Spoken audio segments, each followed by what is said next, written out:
Hey creators, welcome back to the club. We're your hosts. I'm Ebony Chapman. And I'm Akila Friend. And you guys, today we are joined by the founders of Executive Temps, founded in 1989 as a full-service employment agency designed to exclusively meet staffing needs of the entertainment industry. You guys, please, let's give a really warm, amazing welcome to Ted and Stacy Milner. I love that we clap in a circle every time. Guys, we're so happy to have you both. Just tell us, is this your first podcast, your first show, like talking about Executive Temps? I think, well, together, I'll say that. Together, yes, it's probably the first time. We've each probably done things separately, but this is our first time together. I love that. Which is special.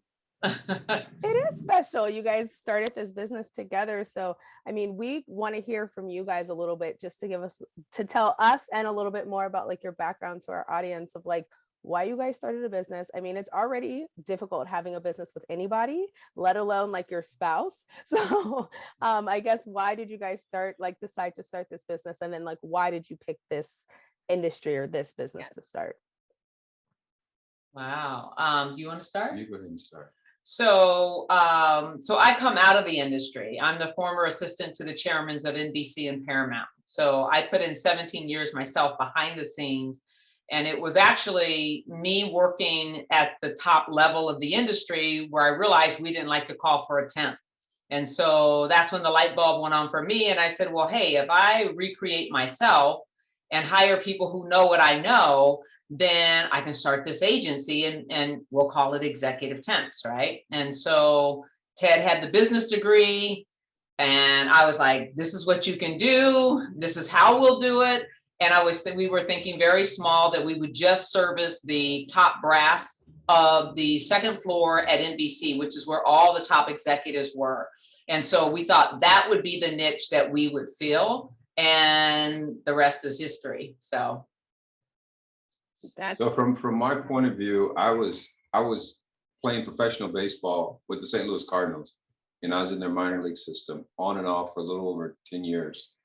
And anyone that knows anything about professional baseball and the minor league system, it becomes very challenging to get to the major leagues. And so she said, I don't want to struggle financially, and you don't get money, you don't get paid much when you're in minor leagues. And so she created the agency kind of during the off season to provide an income for us. And when I stopped playing altogether, Executive Temps was there. So it was her vision, but I was the one who actually built it. So I would refer to her on different things that I didn't know because I knew nothing about being an assistant. You didn't know that much about the industry either. No. And at that time they were calling them secretaries. So she just basically told me, this is what you do, this is how you interview, this is what the resume looks like, this is what you need to ask them. And I just did what she said.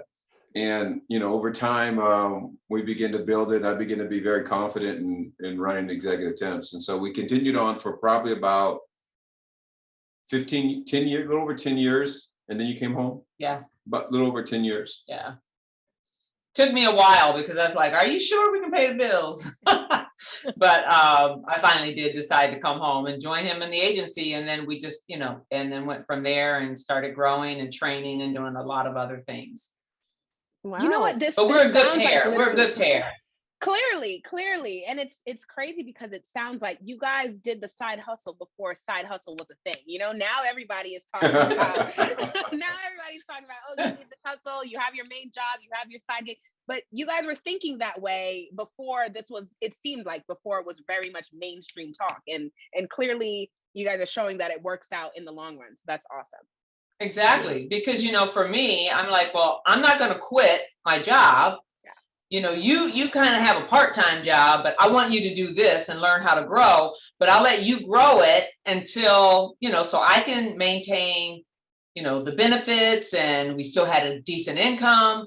And then I'll come home. And so many people today, just like, I've got to do my thing. It's what matters to me. And then they leave a job.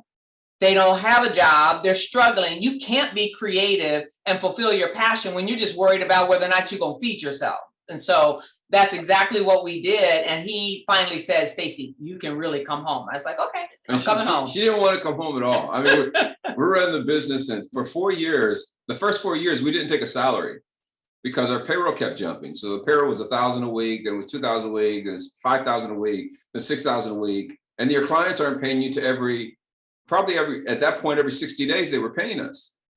And then, I got it down to 45, then I got it down to 30 days. So we're floating a lot of money. And all Stacy knows is all the other girls at NBC are coming in fly every day, and I'm wearing the same old things for the past 5 years. And so I was, we were always in church, so we were pretty faithful to our relationship with Jesus and with Christ and with the Word. And so, we're confessing the Word, and I'm confessing the Word, although it looks like we have no money. And our business isn't doing that well. I was telling this a multi-million-dollar business. And one day she looked at me, she said, how is it a multi-million-dollar business? I can't even buy new clothes. How is it a multi-million-dollar business? And so she wouldn't come home. She probably could have came home year 6, year 7, but she didn't come home to year 12 because she's making good money, or year 10, because she's making good money for the chairman of Paramount. And so, we built it, and today's history of what God has done in our lives. I love that. Honestly, it's so interesting. I mean, you guys don't know, like, I've known Ted for a couple of years, and Stacy too. They've actually helped me on multiple jobs that I've have, even the one that I currently have at this particular moment. So it's so interesting. Like, there's tons of things, obviously, like, you don't really discuss with your employer. So it's fun to have these conversations, because I had no idea that Ted played baseball. Like, I had no idea any of these things. So it's super fun to like listen in. So you guys, what's really like the overall mission when it comes to executive temps? Oh, wow. It really is just to open the door and create the access and opportunity for people to, realize their dreams and their vision within this industry, because it's such a closed, tight circle that, unless you know somebody on the inside, it's really hard to get in. And one of the things that people don't know coming into this business is that you can send resumes till you're blue in the face, right? But this is an apprenticeship business. It's about who you know. Most people get jobs not because, their resume had all the right bells and whistles, but it's because they knew somebody who introduced them, found favor, door open. And so what we wanted to be was that bridge to getting you access into the industry. So if we could put you in on a temp basis, you're doing a month here, you're doing another month over here, you're starting to build a marketable resume that's representative of the industry. And they're like, oh, now you'll be seen totally different. And so we just feel like that was our mission to fulfill, was to really create a pathway and access in. We never really did, like today, people are, they're online, they're building their brand, they're building their name, and they're rolling around like they're making millions, and they're still living in an apartment, and they own nothing. But on social media, they're huge. So it was never our vision to portray ourselves in that way. Our vision, believe it or not, Ebony, was you before we even knew you. That was our vision. And so our vision was to, Lord, and our prayer on a regular basis was, bring those to us that we need to employ. I don't care what color, what race, what religion. My concern was to employ people. It was important to us that they were good and they were honest. And they were honorable, would do a good job. That was critical. And so I think when you look at from when we started to where we are today, a lot of it had to do with the foundation that Stacy gave me to build upon, but it had a lot to do with the people we employed. Because in this type of business, if you guys are terrible, we're terrible. If you guys are great, we're great. So I had to pull the strings on a lot of different areas. I had to pull the reins back. And in some cases, I let people go that didn't really fit my mold. And Stacy being online, place that boy. I know he's goofy and weird, but put him out there. And he did really well. Very successful. So really judging people on their merits and not just face value, but how are they performing? And then those that don't perform, believe it or not, the courage to discipline, the courage to not employ them.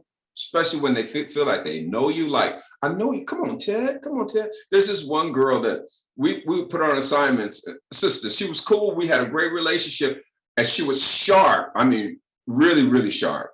Probably in our top 10 people, but she would kick it all the time. And she'd leave sunflower seeds on the desk, casually answer the executive's phone, but she could perform like that when she wanted to. So I got enough complaints that I told her, I'm not going to employ you anymore. You got to find another agency. So fast forward 8 years later, Stacy's building her program for HBCUs. And she's trying to connect to the president of the universities for California. And guess who that person's assistant is? The girl I terminated. How did that go? She said, Stacy Milner, Ted's wife?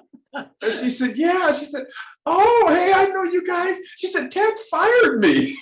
She said, it's probably the best thing that ever happened to me. My mom loves Ted. And then she got on the phone with me and explained to me how important it was and how it changed her life. So, I'm not in the habit of firing people, but when you're hindering the progress of executive temps, I will do that. Well, at least you had a good attitude about it, I guess. Good. Yeah, that's true. Because Yeah, sometimes that's the best teacher sometimes. And I feel like, what you guys are saying is such a big deal when it comes to leveraging relationships and using relationships to get not only the best opportunities for the temps that you hire, but obviously you guys building this business, you have to have relationships yourselves with a lot of these employers. Like, how did you, I know you mentioned NBC as that start and that initial nugget of what you thought you were going to do with this business overall, but how did you build it with so many production agencies, networks, studios, even if it's outside of entertainment? Share that as well. Like, how did you even build that, repertoire for yourself? Yeah, well, it happened real organically because me being on the inside, right? And having the blessings of my chairman and other senior levels at NBC, they were like, Stacy, you need to take this to Warner Brothers. You need to take this over to this studio and that network and, use my name. And, but then I would get the meeting and I would say, okay, Ted, you need to go and pitch it and sell it, right? So they gave us the open door, but then we had to go close the deal. But we had a successful track record.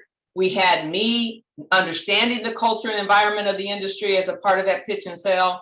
And so, it was pretty easy. And I don't want to say easy in a sense of easy, but it was a little bit easier for us to not be cold coming into an industry where no one knew us, right? And we all know this business is about who you know. So if you give the right names and the right buzzes, they'll listen to you. And Ted was excellent at selling. So he would call me up and say, babe, we landed another account. I'm like, yes. So it just kept, growing from there. And then, we kept finding the quality people. We wouldn't see people unless they had had a year's experience on the desk in the very beginning. So we were really selective and then brought in, that next crop, right? Because as that generation began to retire and move on, we had a new generation that we had to bring into the fold. And then I'm a teacher and love to teach and inspire. So we started training and manufacturing the folks that were coming through. And we just know what to look for. You can't snow us on talking about this industry and what you know and don't know. So because we were quality all the time, they would call and get a reference from another client and they're like, oh, they're amazing, and so there went the growth. So it helps. I don't know if you want to add anything to that. No. Our biggest challenge was once we got the account, the people that we represented and then growing within that company. So when you look at larger studios and networks, because of millions and millions of dollars they spend on temporary service, we always had a tough time. And when you talk about discrimination and biases, when you start talking about making millions, oh yeah, you'll see the biases. But as long as you can work for me, and do what I need you to do, I don't care what color you are. But when you start building an empire, you start building wealth, that's when real bigotry its face comes right at you. So how we managed that and how we dealt with that was really challenging. But the one thing that they couldn't deny is the quality of the people that we would place. And so we always focused on quality, not so much volume of how much we were doing at Warner Brothers or NBC or OWN, but really listening to the people over at a network or studio, whether it's a CW or Cartoon Network. What do you need? What type of personality does executive need? You know, they're a little uptight, they're a little intense, and you need this kind of person, you need that kind of person. And then we go through the people that we have. And then when I was placing them, I tell them, this person's always upset, always angry. You know, I had one guy that was young, and I had at that point, she was the EVP of late night with Jimmy Kimmel. And so HR would always call me because she was demanding and she was a tough placement. And so I had this one young kid that on paper, he didn't match up. And so the executive called me and said, Ted, darling, you know what I need? Make it happen. And so, I said, I have this guy on paper, he doesn't match up, but before I could finish, she would say, okay, I'll meet with him. I think today he's the man, he might be the director of late night for Jimmy Kimmel. So I know he was the manager last time I talked to him a little over a year ago, but I told him, I said, this is how she is, this is what she wants, this is what she's going to be demanding. It's like, Ted, trust me, I can do it, I can manage it. Stacy didn't tell you, but she wrote a book on how to leverage a career within the industry. So we would encourage people to get that book and to read it. It's all about managing. Workshops on it too. Yeah, and managing the desk. And so the book is Leveraging Up, the key to launching your entertainment career. So yeah, so we started before I wrote the book. I was doing these workshops, and that young man came to one of the workshops and was just like, eyes were open about really how to essentially work a desk and leverage a career in this industry. And so, you know, from there, I ended up writing a book and then going to colleges and all that other stuff. So we started really grooming, you know, the next generation.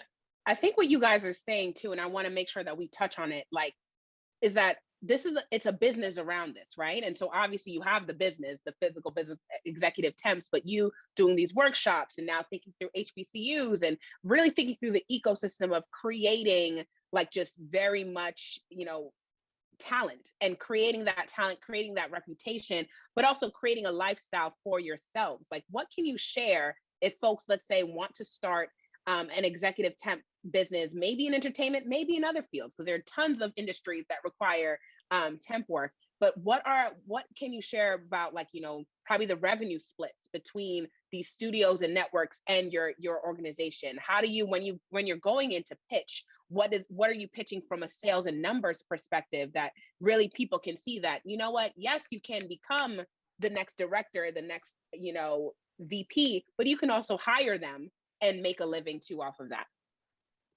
Yeah, I'll let you answer that, Ted. I think it's really focusing on, regardless of the business venture that you have, focusing on the product that that represents you, or the product that you represent. I think people, I didn't have this challenge to the degree that people who are launching business today do, but they're too focused on building their name and they leave the product behind. The product was M&A. The product was the people that we placed. And anyone that's dealt with me, they know Ted's always instructing. He's always instructing. He's always instructing. And so in the last 10 years, I find myself spending more time coaching people on how to interview than the 20 years combined in the last 10 years, just coaching them on how to interview. And so I think if people stay focused on what is the vision that's in your heart, do that well. Don't get concerned about growth. Don't get concerned about likes. Just do that part well. And so we did that. I think we did that really extremely well. Yeah. And, you know, Stacy was kind of like the quiet leader. You know, I was running it. And now that she's come home, we haven't talked about the dynamics yet of working as a husband and wife, but that's a whole different dynamic. But it's been rewarding. And it's, you know, I think a lot of people, in closing, I think on this topic, but I think a lot of people have dreams in their heart that either is sent by God or just a dream of their own that should manifest, that should. And the reason it doesn't, because they get punked out of it. They get punked out of it. by a mishap, by a hiccup, you know, and they just get talked out of it. Insecurity, fear, but it's really about, knowing what it is, knowing your vision, knowing your purpose, knowing what it is you're going in to pitch and sell, what you're trying to build, just there's constant education around it. So you're always wanting to be prepared to be able to give that industry or whoever you're pitching to, the language that they speak and how it matches with what it is you're bringing to the table so that there's a marriage, right? And if you can get that first one started, it almost becomes like a snowball rolling down the hill. It'll just pick up. And I think we get too worried about how fast are we going to grow? Are we reaching our goals? Okay, it didn't happen this year, so maybe no, don't think about any of that. Get your first thing sold, right? And then the rest will come. And I think what Ted said rings so true. It's about your product, right? Knowing what you have and what you're looking to build. And I think that's what really separates, the winners from the losers. And so our thought is always, what does the client need? What do they need and what are they asking for? So our goal and my goal is always to meet their need. And if that temporary person's aspirations were too high or they're too high strung or they're going to be working in business affairs, but always running over in the production office and development and seeing what they're doing, they would never even see that job. But what they fail to realize is that the department they really want to be in is right next door to the department they're in. But sometimes they would turn down those positions, and they would never be introduced. And I wasn't going to educate them. I'm not going to educate you. So, but for those that have, today the executive vice president of Jesse Collins Entertainment is a person that we place. He does BET Awards, Super Bowl halftime. Jesse's big time. And there's a woman now that is, she's the face of K-Cow when they have their commercials or they're promoting a new show that comes on. And she's on screen all the time, but I placed her at K-Cow in accounting. And she didn't even qualify for it. And she's like, Ted, I just need an opportunity. She was young, she was willing, and we placed her there. And today, she's, when we turn on K-Cow, there she is. There's Erica Olson, and the EVP of programming at NBC, we placed as an assistant. So I'm convinced that Black people, Erica's white, but the others that I mentioned are people of color, that we are sharp, we are bright people, and I am not afraid to employ us. I will fight and push for us. But in return, I need you to do what I need you to do. Yeah. And if you do that, I will push for you. You don't have to ever worry about coming here and feeling like you're discriminated against. Although the majority of people we see still are not African-American or minorities as a whole, but we're a place that will embrace them and that will put them out, and people are fulfilling their dreams, and we just want to be used in a space that we can really help people. Keep launching careers. We've launched the careers of thousands of people. So it's, after 30 years of business, it's real rewarding to look back and see how many lives you changed just by, peeking the door open a little bit, right? Once we put you in the door, it's up to you to perform and make it happen and leverage from there. Yeah, I think that's amazing. And, I think it's so true. Like, Ted has coached me. Like I said, you guys, they've placed me at a few jobs, temp jobs. Some I've stayed at for a couple years, the one that I'm in now. And I have to say, Ted's the best at coaching you through an interview because first off, everything's quick. Okay. So it's like, it's a phone call. Are you interested? I'm going to put you through. And then the next day it's like, are you available at 11? The interview's happening. It's like, it is so quick. So it's like, you don't even have time to get nervous. And he's like, everything's about them, what you can do to help them. Like, he's just really there to be helpful. And so that kind of puts, I'll speak for myself, definitely puts me at ease when you're going into these high pressure situations, talking to executives or other people that are interviewing you for this job that you're I really want it, but you're still kind of figuring it out because it's not like you went and applied for it. It's like someone's pushing for you. And so I have to say that Executive Temps and Ted has been, and Stacy has been a monumental part of my career space because I do feel safe, and Ted always is pushing for me, advocating for me. And so I know the first time, Ted, please tell the story. the first place that you placed me at, I think it was TNT, when we did the like temp position for like a week or so. And Ted was like, so I did the job, right? Like I was working in retail and like I did a little fib to like get out of my job for the week. And I went to TNT and I did it. I came back and they wanted me for another week. I just couldn't do it because I was like, what else am I going to tell my job? Like, what other lie could I come up with? Like, I didn't have one. So anyways, Ted was like, well, you know what? I have to say that they said you did a really great job, that you were really nice and that you were, checking people in and doing that. I was like front desk girl. And he was like, I was really nervous about you, to be honest. I didn't know if I was if you were gonna get back a good grade. And I was like, okay, I'm happy I impressed. Move on to the next round. And he's brutally honest.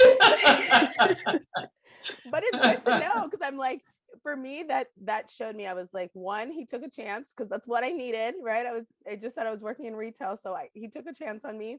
And then the fact that it was positive feedback, I was like, that's good to know. So I'm like, all right, like maybe we're in the space that we need to be in.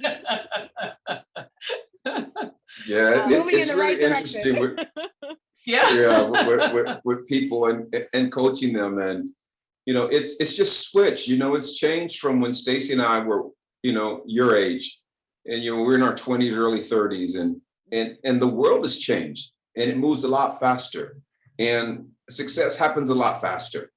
And so, everyone sees that and everyone wants it, but you can't leave the fundamentals of success, and it's people, so you got to care about people. But at the same time, you have to be strong enough that if people are hurting you, I always equate it to like relationships. It's like dating, like The Bachelor, and it just mirrors that. Interviewing mirrors that, if you're dating someone and they're poison, get out of it as quickly as you can. If you have time invested, then try to switch it up and change it and work with it. But if you're in the first month or so, or first couple of weeks of dating someone, and you got 5 things you want in a guy and he's only got 1, why are you in that relationship? He's not qualified to be with you. So, I use that principle to when people come, and if people are humble and they lack the experience, I'll flow with them if they're willing to learn. But if they've been out there and they're mature and they come in arrogant, I had this one girl that came in and she interviewed with us, and she was really sweet and just kind, and she had a little bit of knowledge. So we placed her on an assignment. Then she went over to ABC, and then we would call her for assignments, and the way she would answer the phone would be, "How can I help you?" And so my other staff would call her and say, this is so-and-so from Executive Temps. She says, "Hi, how can I help you? What can I do for you?" And then I got a couple of calls from 2 clients on assignments that said she wasn't very cordial. So she came in to drop off her time card, and I brought her back and I said, "Listen, these are the complaints I'm getting from the clients." And I said, not only do I get it from them, I get it from my staff internally. I said, "You realize you work for me?" I said, "So you're not doing me a favor per se. I have a lot of people that want to be employed, and a lot of people that would love to be in the spaces that I'm putting you in. But you come off condescending and a little presumptuous." And she breaks down and she starts crying. And she says, "Ted, my family, my mother and father have been telling me that. But when I was in college, I was told I need to be aggressive and strong. But," I said, "Look, if you're going to work for me, you're going to have to show some humility. And if you're going to succeed in this business, you're going to have to. So nobody wants to work with, that obnoxious, arrogant person."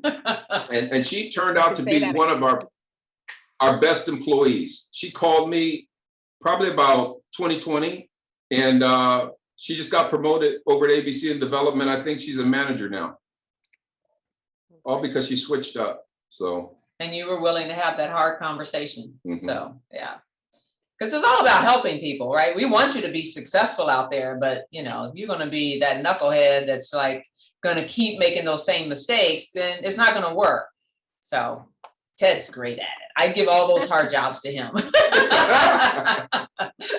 I love I mean, we got to talk about relationships in general. This is not The Bachelor. You guys are actually married.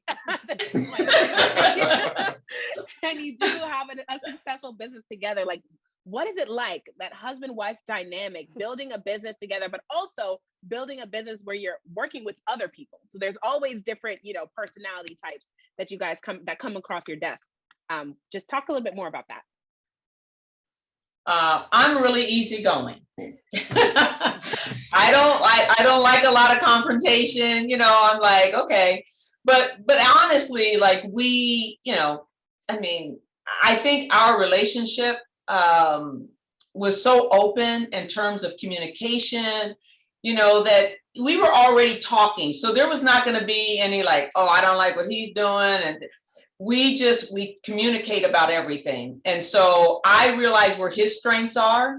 He realizes where my strengths are. And we rely on each other for that. And I think it's when you try to step into a place where your mate is strong and you're not, that creates the conflict and the problem. But I realized that he had the business mind.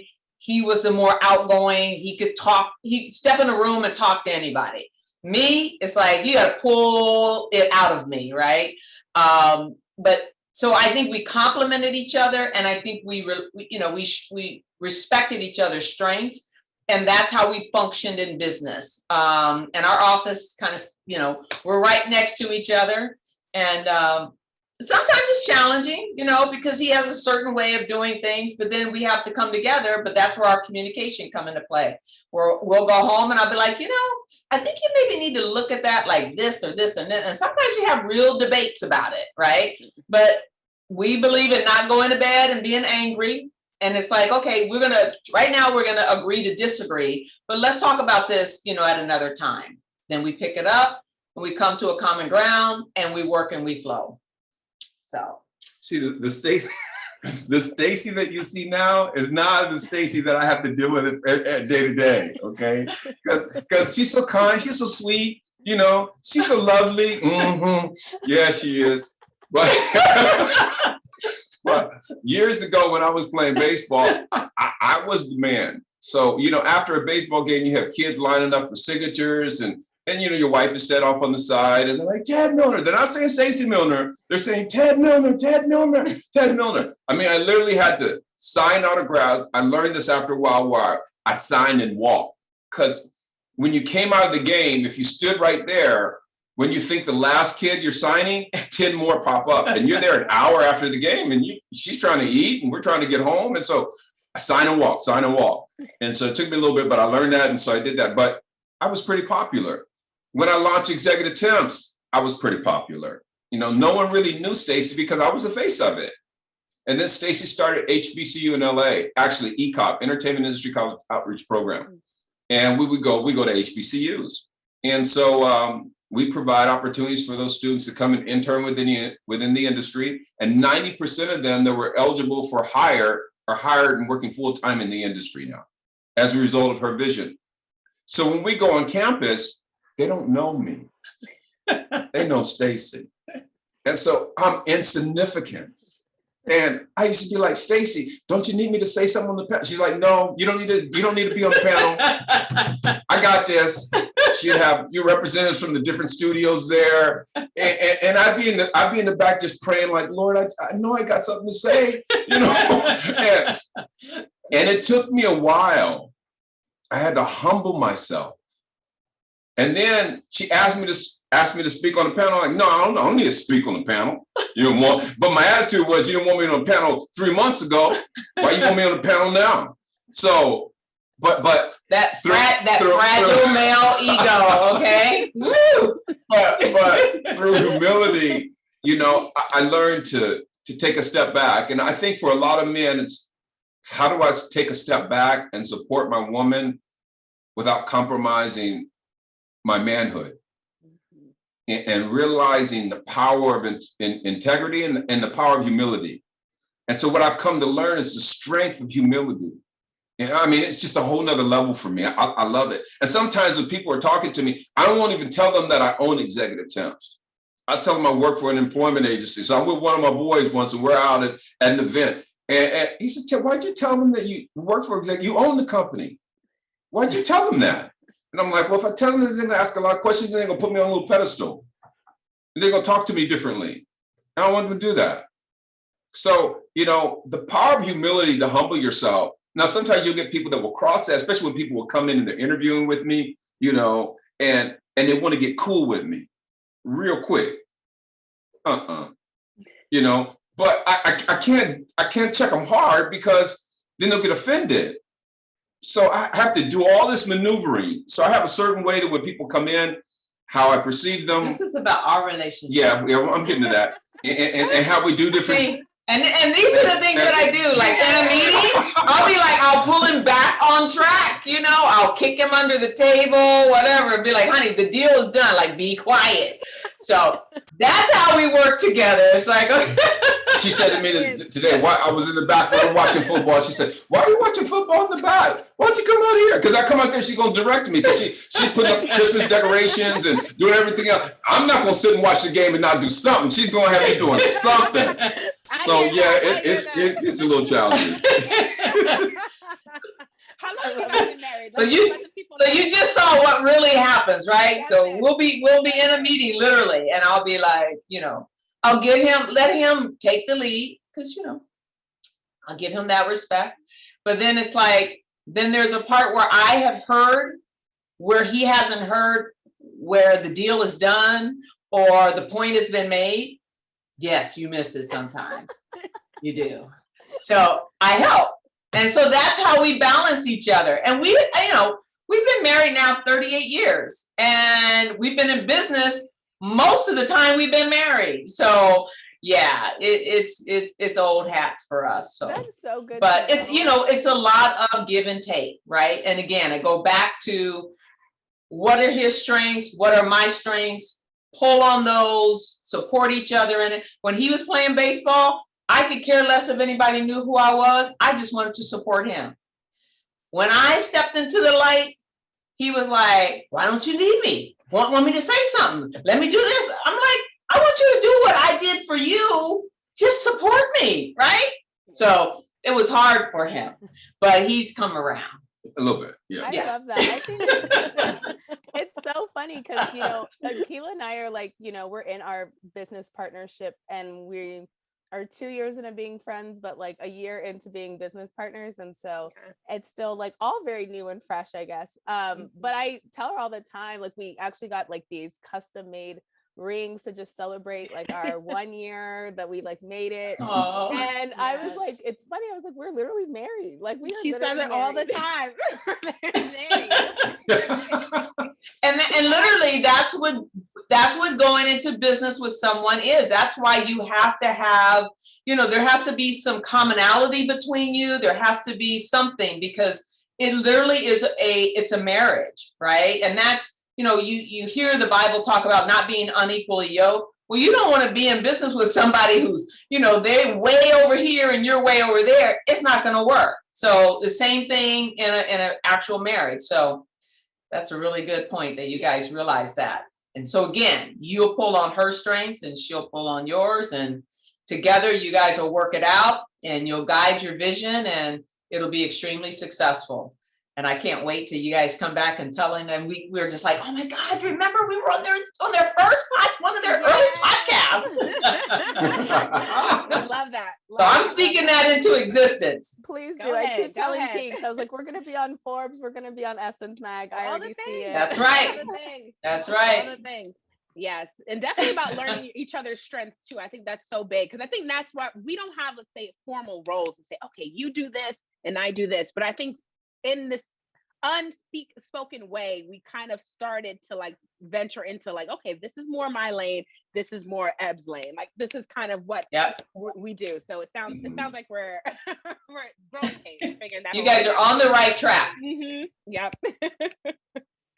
For sure. Okay, so circling back to executive temps. So, you know, it's so funny because you guys are literally like the gatekeepers sometimes when it comes to like entertainment industry. So yes, people can, you know, go online and apply, but that literally is like a black hole majority of the time. Like you never hear anything back, or you'll get that email that's like, thank you so much for, you know, applying for the job, but like we went with a different candidate, blah, blah, blah, right? Like I'm sure we have tons of those in our emails.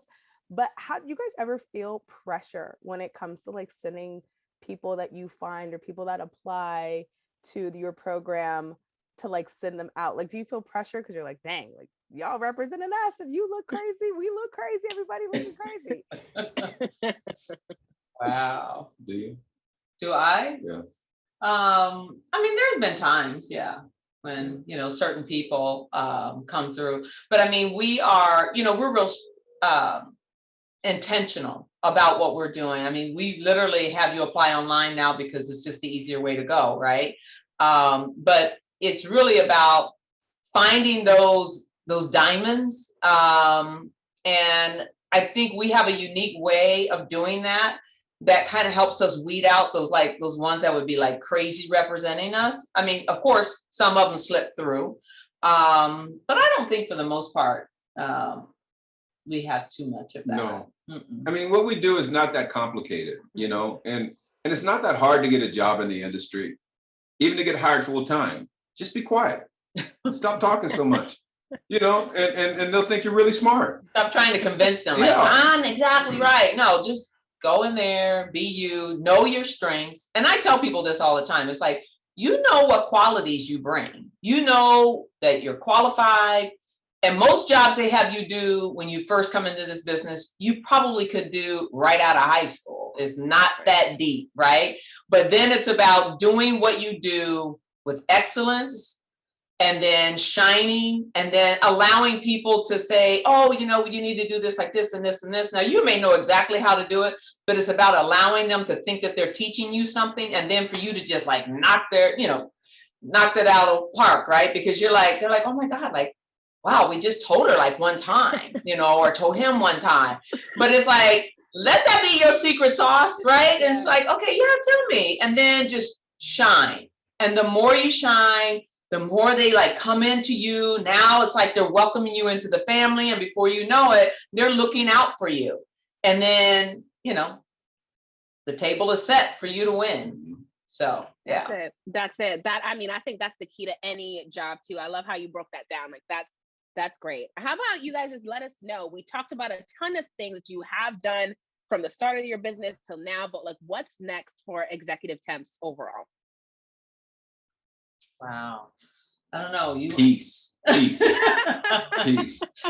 I mean, you know, the pandemic has changed everything, right? Yeah. So, you know, in 2020, that's late 2020, it started affecting us. 21, it affected us hard to where we're losing money every week, you know, and then you got all these state government officials and organizations and different organizations that I'm a part of that are helping small businesses, and they'll come on and talk to you about marketing and talk to you about how to launch and how to grow during a pandemic. And the only thing I kept coming back is it's a pandemic.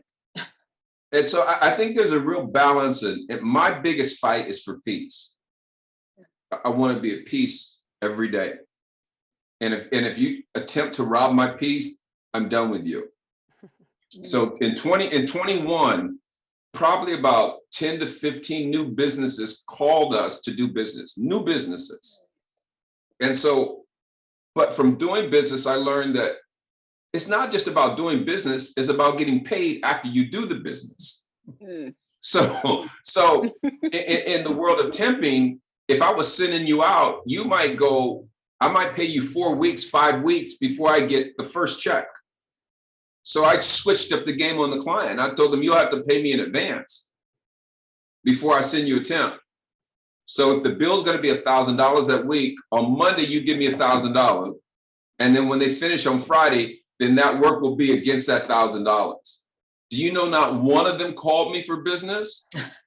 Not one. Not one. But what they would have done is they would have stuck me with account receivables that I would have been trying to collecting. But I'm rejoicing, praising God that I got new clients, but I'm $80,000 in the hole. So you know, you have to be smart when it comes to business. It's just not about someone getting excited. And when Stacy launched ECOP and HBCU in LA, I mean, she had people calling and people that wanted to do some things. We had one person from a university call Stacy and wanted to hire her, paying her $350,000 a year. Wow. And she would fly in 3 days a week and come out. And I mean, an agreement and a contract, and you can get all excited if you want to, you know, and lose your mind and forget everything else that you're doing that God gave you to do. That thing never even manifested itself. We never heard back from that brother. He just kind of disappeared. So, you know, I try to keep it real simple.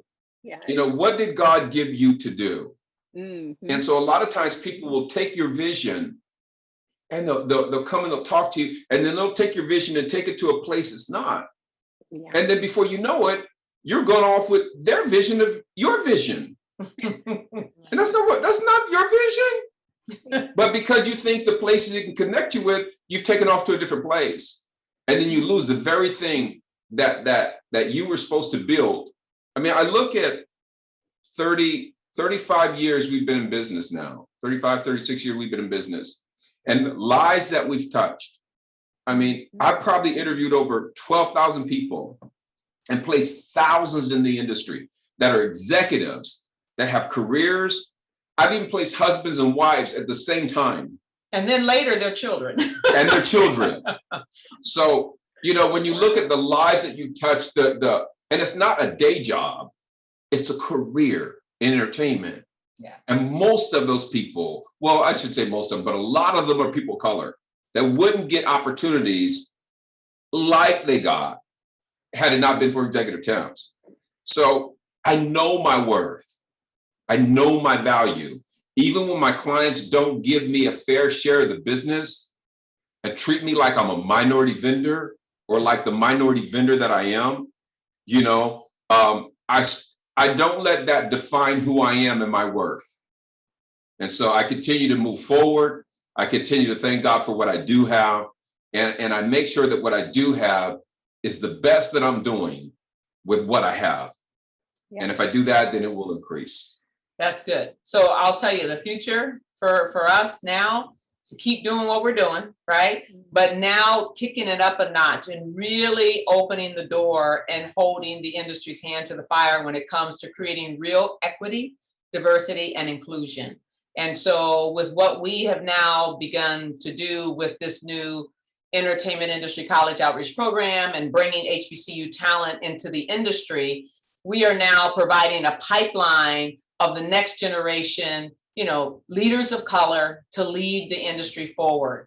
And I think that over the years of having staff for as long as we have in this industry exclusively, and now bringing a new generation, now we are, you know, we're sustaining this thing for the years to come. And I think that we have our hand on the pulse of something that's really going to keep driving the change that's so necessary and needed in our industry. So those are the things that, you know, that we're now excited about because, you know, we've been doing what we've been doing for a long time, but seeing this next generation, oh my God, it's just like amazing to see them get jobs and to see the things that they're doing right now.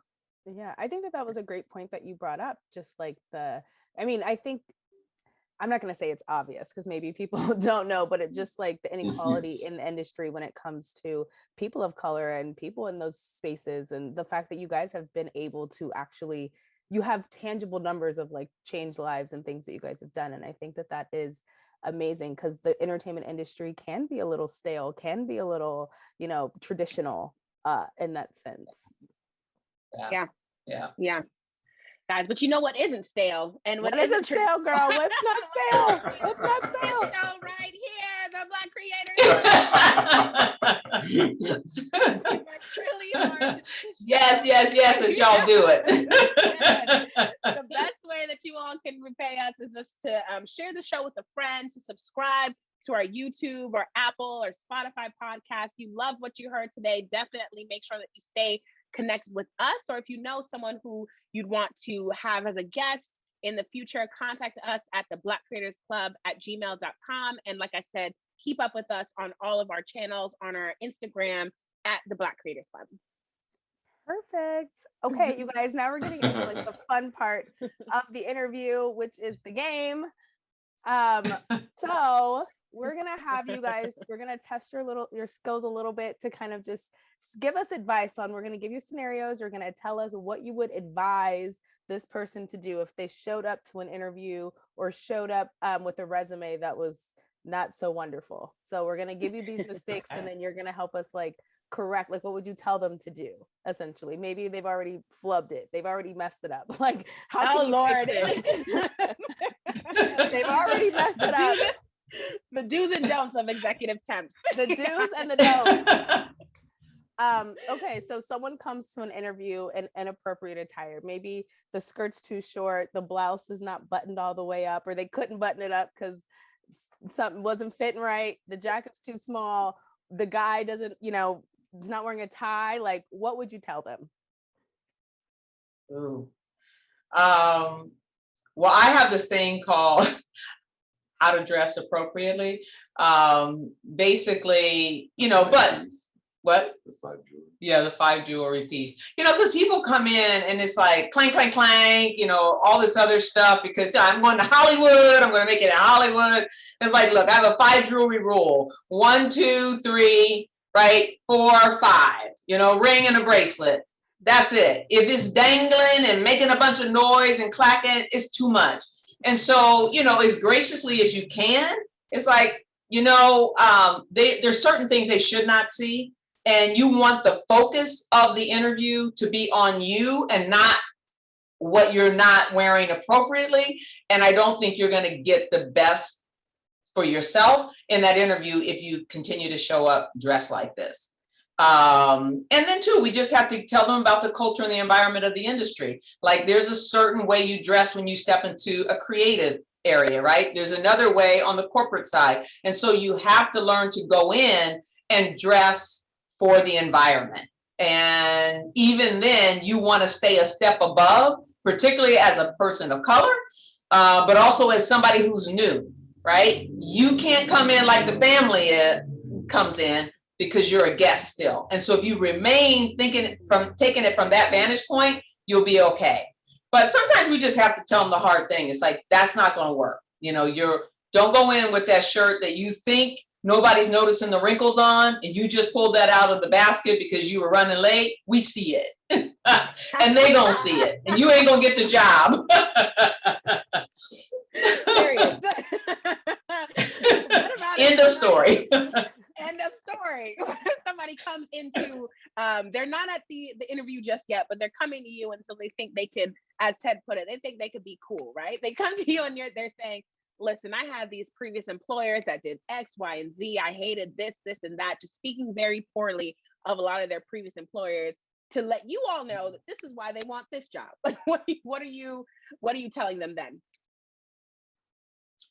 First of all, I'm probably not going to say anything. I'm probably just going to graciously take the interview, but then because if they do it with me and they feel comfortable enough to do that with me, they're going to do that out there. And that's not going to go over well. So that's a part of what our job is from an interview perspective, is being able to read between the lines and see the things that we're seeing and not let that go out to a client. And so in most cases, if they're that comfortable, I can't do it. There's some people you want to educate because other things are good. But then there's some where it's just like, yeah, they got one over on us, right? But we'll finish this interview and thank you very much. And then chances are we'll never connect again. And that's sad because some people don't even know, right? Yeah. But it happens all the time. Yeah, very true. Yeah. Okay, so someone comes in. Okay, I feel like this one's a little tricky. So I would love to either break down the myth or headstrong on it. Exaggerating the truth on your resume. It's kind of hard to know that until you get to know them, because the resume allows you to tell your story, and so it's believed that what you put down there is true. And so how I typically interview is I have the resume in front of me, and then I'll take them from the top of their resume and I'll ask them, tell me what you did and why you left. So now they have to articulate what they put on paper. It's hard to articulate a lie unless you really study that. So that's usually when I know that they're exaggerating. Yeah. You know, if they You see them if they're not able to looking at their articulate resume constantly, resume. like, wait a minute, don't you know what's on your resume and what you did? So there's a lot of telltale signs that we can see, you know, just during that interview. And I think that's excellent, right? Because he's always doing that. I used to feel awkward saying, you know, tell me what you did. I'm like, well, they're like, dang, didn't you see my resume? Haven't you read it? Why are you asking me to tell you? But it is a way to kind of make sure that they actually did what they said they did. And then if you ask them to elaborate more and you find them fishing, then you're like, I don't know if you did all this. Like we had one girl that came in when the question you asked Stacy in shorts and flip-flops. And so I have a staff up front and they fill me in on everything before the person gets back to me.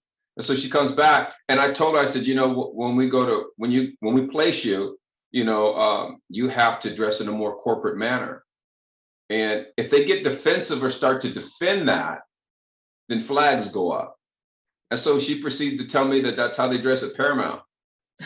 I told her, I said, my wife has been assisting the chairman of Paramount for the past 7 years, and I've been on that lot countless times. I've never seen anyone in the corporate offices dressed in flip-flops and shorts. And so when I called her out on it, but now she's defensive. Now she's yielding. Now she's apologizing. I told her, take 3 months and then call me back. 3 months we can reevaluate.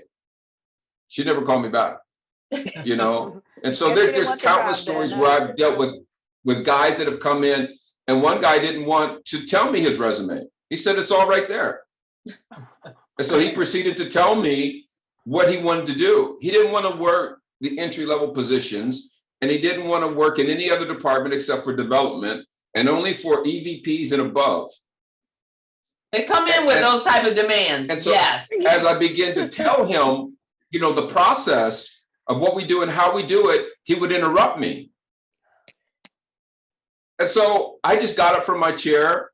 I walked over to my office. Ebony, you've been in my office. And I opened the door and I stood by the door.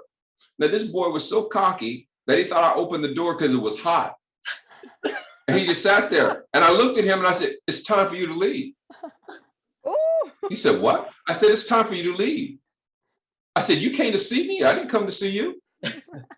I said, you're asking me, I'm trying to tell you what you need to do to get a job, and then you're telling me what I need to do to employ you. I can't help you. It's time for you to leave. And then he walked, and this is the arrogance of some people. And you know what kind of people I'm talking about? This is the arrogance of some people. I didn't have to ask. I said, as the story kept going, it's okay. He gets to the door, and he gets in my face, and he starts to defend himself. I'm about 3 inches, 4 inches taller than him. So I stepped to him where there was only that much room between us. And I lowered my voice and I told him, it's time for you to leave now. And I only gave him room to get out of the office by sliding out. He couldn't turn and walk. So, you know, at some point, you just got to know your word. Now, Stacy probably wouldn't do that. She probably wouldn't do that. No. But for me, I'm like, no. God gave me this business. This is my business. You are not going to tell me what to do with my business. Get and out. How to employ you. Yeah. Yeah, this is what you meant when you said, I need peace. I need peace. There you go. There you go. No That's jump. Insane. Oh my God, the stories you guys must have. That's so. What about with resumes? Especially, let's say we're in entertainment. You know, you want to show that personality, I guess, side of you. Say whether or not it's a good or bad thing. So, including hobbies and interests on your resume. What's your take on that? I don't care about it. I want to know, where did you work? What are your skills? What do you do? In terms of your interest, that I just think it's a resume filler. Just, you know, it's just taking up additional space. If it's not related to the job, why is it on your resume? There's time in an interview to talk, right? When people will say, oh, well, what are some of your interests? You know, then you can talk about it, but really, do I need to have volleyball, hiking, yoga on my thing? I don't think so. Yeah, no. Unless I know that the person I'm interviewing for happens to be an equestrian, right? And I really want to kind of make a connection. I might be able to put something like, other hobbies, avid writer, avid reader, or whatever it might be. If you're interviewing for something like over at Cartoon Network and you're an avid like comic book, connoisseur, like that may be applicable, but anything else, like I don't care. It's most, and also this, when we're looking at a resume, it takes literally about 10 seconds to size up a person. Mm-hmm. And my eyeball's only going to probably get like the top half of your resume. If that top half isn't speaking to me, chances are I'm not even looking at what's down below. So. Yeah. And so I always tell people when they're writing their resume, and I do this a lot when I'm coaching people to interview, the mistake that people make is they think the interview is about them. No one cares about you. They only care about their need. They're only interviewing you and hiring you for their need. So then why are you spending 20 minutes of a 15-minute conversation talking about your aspirations and what you want to do? They don't care about your aspirations. They only want to know, are you going to be here on time? You going to show up? You going to do the things I need you to do? Can I rely on you? Can I depend on you? In essence, when I'm done talking to, we have the privilege sometimes to talk to the actual person, the executive you're going to be working for, or we're speaking to HR who tells us about the executive you're working for. But sometimes those executives will call us directly. So they told me, Ted, this is what I want. This is what frustrates me. And then I had this one girl working over in development at TNT, and she was working for the executive in development, but she really wanted to do production. So she says, Ted, they're starting to interview people, and I want to interview for this job. I told her, don't say anything to her. You've been tipping for her for 3 months now. She knows who you are. If she's interested in you, she's going to come at you. And I said, so just wait. If they start, and then she's got a little answer. I said, listen, if they start doing second and third interviews, then you call me, then we'll have another approach. So the following week, she called me and said, the executive wants to interview me. She's all excited and all happy. And she wanted me to coach her on some of the interview things. So I did a little coaching. So I told her, I knew what she wanted to do. I said, you're not going to talk about that. You're only going to talk about these things.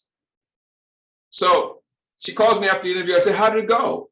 She said, well, the first half went really well. But the second half, I said, what happened the second half? She said, well, she asked me, because she knows what I told her, and she doesn't really want to tell me. She said, she asked me what I want to do, and I told her I want to be the next Shonda Rhimes. And from that point forward, Ted, she showed no interest in me. She said, you need to really be working in production. This is not the job for you.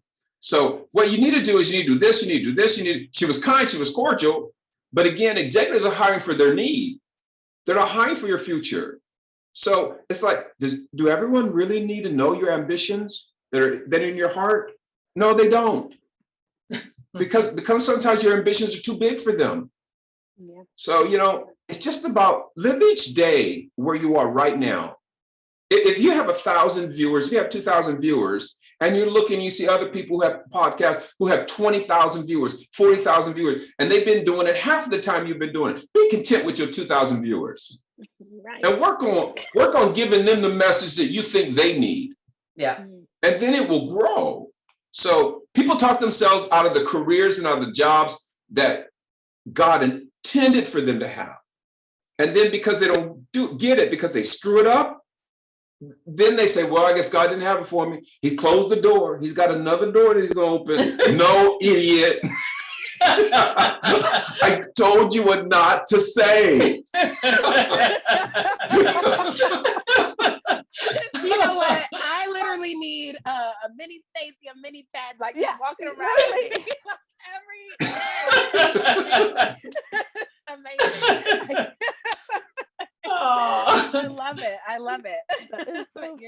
It's so right. It's so right. I feel like any more questions for do's and don'ts, or I feel like we got tons of do's. I feel like we got tons of do's and tons of don'ts. I mean, I guess in a way it's like, so now that we've talked about the don'ts of talking your way out of a job, but like what would be a good way to leverage your position? Let's say you already get the job, you're already in there now. It's like, okay, you're in development, but you want to be in production. Like, how does that naturally, how do you make that come to you?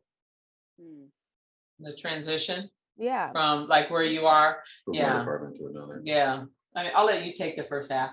Well, I think first you have to, if you're working, let's say in marketing, but you really want to be in production and you're on the third floor and production's on the second floor, well, you better make a visit to the second floor. You know, you need to make a friend with an assistant, not the executives, the assistants, because the assistants run the industry. They control the entry level part of it. They hook you up or they don't hook you up.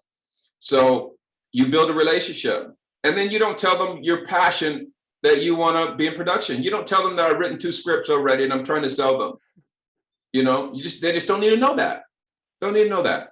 So you just tell them that, you know, I've always been excited about production, you know, and then over time, if something opens up, they're going to come to you. But I wouldn't be down on the floor every week, but I would build a relationship with the people in the departments that I want to be in. And then I would believe God for favor. What you really want in life, people think they want promotion, you want favor. Because if you get favor with people, people will introduce you to all their friends. Yep. And many of their friends are really, really important friends and have power to make things happen and change your life. So, you know, favor usually comes, most of the time, it comes through humility. So you have to deny yourself of talking about your goals and your aspirations. And then fulfill the needs of others. Be there for someone else without expressing what you want on the back end. And if you do those things, people will love you because few people want to do that. Yeah. I think people just want, they want to know you're genuine, right? But in this business, I always describe it this way. The industry is this small little circle. Everybody's trying to vie in for a spot. Like, how do I get into that coveted inner circle? And once you get in the circle and you're in development, but I want to be in production, you're on the inside now, right? You're not trying to get there. You're inside. So now learn everything you can in the space where you are. That's just something, a weapon to add to your arsenal, right? It's another area you'll know about, be able to speak about, and then network, right? Develop those relationships because those relationships is what's going to open the next door and the next level for you to rise. And you also have to not be afraid to speak up, to have an opinion, you know, within reason, right? And not just being that person that's always opinionated, but like, you know what, I saw that, you know, new movie that we, you know, recently developed or let's say it's a series. And it's like, you know, I saw it, but I didn't like this character because of this. I would have changed it to be like this, or I would have done that podcast this way. I would have spoke more on this, but like, not just an opinion, just like, no, that wasn't good. I didn't like that. That's not helping anybody. But if you come with solutions and why, and then it's like, oh, I'm interested in your opinion. I want to know more about it. Or tell me what you thought about so-and-so. And next thing you know, you're connecting dots and you're not going to be that person just sitting there because you're waiting for somebody to recognize you. Ain't nobody going to recognize you. You got to engage and get involved in the process and the next thing happens, right? And that's how people leverage. And that's how we've seen people do it year after year after year. So, and even with our current HBCU alumni that are actually now here working in LA, these kids are like, they are sailing. And they're like, Mama Stacy, like, we're revolutionizing this industry. I'm like, all right, I got you guys. But it's because we're teaching them now, when you're in those spaces, that's how you do it. And for those that take, you know, that advice and run with it, there's no limit to what they're going to do. And I always tell them, don't look at where you are, because it's not about where you are, it's about where you're going. So that's just where I am today, but keep watching because I'm going to reach my goal over here. When we started Executive Temps, Stacy had the vision for a year before we did a thing with it. But Stacy was good at being an assistant. And she was a great assistant, but she was mild-mannered. She wasn't pushing her way like she is. I mean, she wasn't pushing her way, you know. She wasn't pushing her way, and she, you know, she was just not extremely confident in certain areas. I was the aggressive one, and she was a second assistant. So everyone in the industry knows the second assistant gets all the grunt work. But she found favor with the first assistant. And so she took a letter to the first assistant took it to and then had a meeting with the president, and the president of NBC helped us launch the business. The head of finance would have never met with me. Never met with me. When we started growing our business, we couldn't meet the payroll because it started jumping. The president of NBC lent us $10,000 out of his personal account because the first assistant went and said, Warren, you need to help Ted and Stacy. Just like that. She was a little Jewish girl. She was aggressive. She said, you need to help Ted and Stacy. And next thing I know, I had a meeting with Stacy, with the president of NBC. He asked me how much money I needed. Well, I needed $20,000, but I didn't have the courage to ask for 20. So all I asked for was 10. And as soon as I asked, he said, okay. And then I was regretting that I didn't ask for 20. But that 10,000 got us through, you know. And then the woman that I see today, and this is for the men that may be watching or viewing the podcast, you really don't know the strength of your woman until you give her the ability and the room to be strong. Mm-hmm. And when Black men are willing to give women the room to be strong, then you can see their strength, because they're too busy taking care of everything, you know. And so there's a beauty, there's a strength about that. But I wouldn't even know this side of her. This isn't the same woman that I married. It was always in her, but I never saw it. I mean, she built an empire with ECOP. I mean, she's literally changing the lives of HBCU students.